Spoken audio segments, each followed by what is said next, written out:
Assalamualaikum warahmatullahi wabarakatuh. Perkenalkan, nama saya Ummul Gheda Mutmainah dari kelas 12 MIA 3 SMA Negeri 2 Sumatera Barat. Kali ini, saya akan menjelaskan mengenai pola penyerangan dan pola pertahanan dalam permainan sepak bola. Masuk pada poin pertama, yaitu pola penyerangan dalam permainan sepak bola. Dalam permainan sepak bola, pola penyerangan adalah suatu bentuk susunan para pemain yang dipakai untuk melakukan serangan ke daerah tim lawan dan memasukkan bola ke dalam gawang tim lawan. Pola penyerangan sepak bola ini bertujuan untuk mencetak gol sebanyak-banyaknya sehingga bisa memenangkan suatu permainan. Yang perlu diingat adalah stamina dan daya tahan tubuh masing-masing pemain, kerjasama antar pemain, kontrol bola yang baik, dan penguasaan teknik sangat menentukan efektivitas dari pola penyerangan sepak bola ini.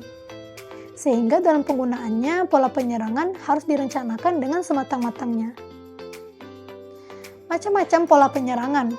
Yang pertama yaitu melakukan gerakan tersusun, yaitu para pemain melakukan gerakan yang sudah disusun berdasarkan posisi masing-masing. Yang kedua, menghadapi pertahanan yang rapat, yaitu dengan melakukan operan-operan bola panjang atau wall pass guna memancing pemain lawan keluar dari barisan pertahanan. Yang ketiga, mencari ruang kosong, yaitu bertujuan agar bisa melakukan operan terobosan dan melancarkan penyerangan. Hal yang diperlukan dalam menyusun pola penyerangan sepak bola. Yang pertama, adanya pemain yang tugasnya mengatur serangan. Yang kedua, adanya pemain yang tugasnya membentuk serangan. Yang ketiga, adanya pemain yang tugasnya mencetak gol. Dan yang keempat, adanya pemain yang tugasnya memancing pemain bertahan lawan supaya pemain timnya bisa menerobos ke daerah lawan. Formasi yang digunakan dalam pola penyerangan sepak bola. Terdapat dua tipe formasi.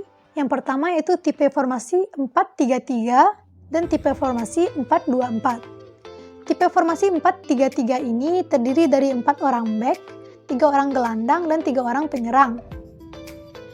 Di belakang ada 1 orang back kanan, 2 orang poros halang, dan 1 orang back kiri. Di tengah ada gelandang kanan, gelandang tengah, dan gelandang kiri. Sedangkan di depan ada penyerang kanan, penyerang tengah, dan penyerang kiri. Pada tipe formasi 4-2-4 terdiri dari 4 orang back, 2 orang gelandang, dan 4 orang penyerang. Di belakang ada 1 orang back kanan, 2 orang poros halang, dan 1 orang back kiri. Di tengah ada gelandang kanan dan kiri, dan di bagian depan ada 2 orang penyerang sayap kanan luar dan 2 orang penyerang sayap kiri luar. Yang kedua, masuk kepada pola pertahanan sepak bola. Pembentukan pola ini bertujuan untuk mengambil bola dan mempertahankan daerah, sehingga tidak diterobos oleh tim lawan dan menghindari terjadinya gol. Pertahanan bisa dilancarkan ketika sedang mendapatkan tekanan dari lawan. Macam-macam pola pertahanan sepak bola. Yang pertama itu pola pertahanan 1 lawan 1 atau man to man. Yang kedua zone marking. Dan yang ketiga pola kombinasi.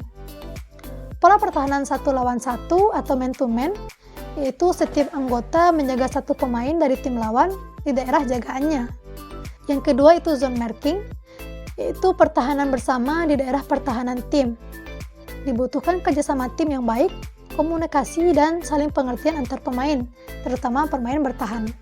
Yang ketiga yaitu pola kombinasi, yaitu pola pertahanan yang dilakukan dengan cara man to man dan zone marking secara bergantian, tergantung dengan situasi yang terjadi di lapangan. Pola ini terbilang cukup rumit karena ketika tim menerapkan pola man to man, tiba-tiba dapat langsung berubah menjadi zone marking dalam sekejap. Formasi yang digunakan dalam pola pertahanan sepak bola. Ada 2 tipe formasi. Yang pertama itu tipe formasi 4-3-3 dan yang kedua itu tipe formasi 4-4-2. Pada tipe formasi 4-3-3 terdiri dari 4 orang back, 3 orang gelandang, dan 3 orang penyerang. Di belakang ada 1 orang back kanan, 2 orang poros halang, dan 1 orang back kiri. Di tengah ada gelandang kanan, gelandang tengah, dan gelandang kiri.